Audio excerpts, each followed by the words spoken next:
Hey, here's a really quick car talk for you today. Today I was thinking about how when troubles come, they seem to come in storms or in droves or in herds sometimes, And we get worried and we get stressed and we try to fix things on our own. And God says, trust me. It's like what my jacket says, faith over fear. When things seem fearful because you can't seem to find the answer for people who are seeking you for help, all we can do is point to God. And that doesn't seem like enough sometimes. Sometimes we want to do more. But sometimes that's all we can do.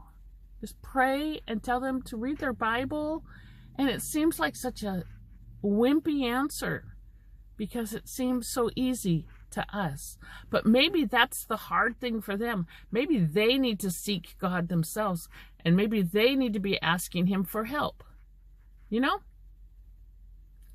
That might be the hardest thing. When we have to leave them to their own devices. And that's what Jesus did.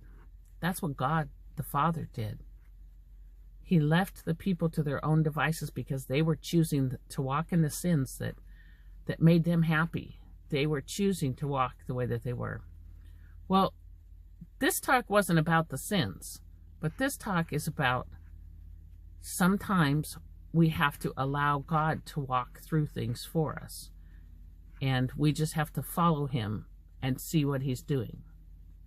Sometimes we want to do it all ourselves, but we can't. So today I want you to seek God for direction, but don't be afraid to step into that direction if it's taking you out of your comfort zone. Be sincere, be honest, be obedient, and allow Him to do the work if that's what He's saying to do. But also, I want you to be strong. I want you to be full of faith, and faith over fear, so that you can do what God wants you to do today. Now, I'll talk to you again. See you next time.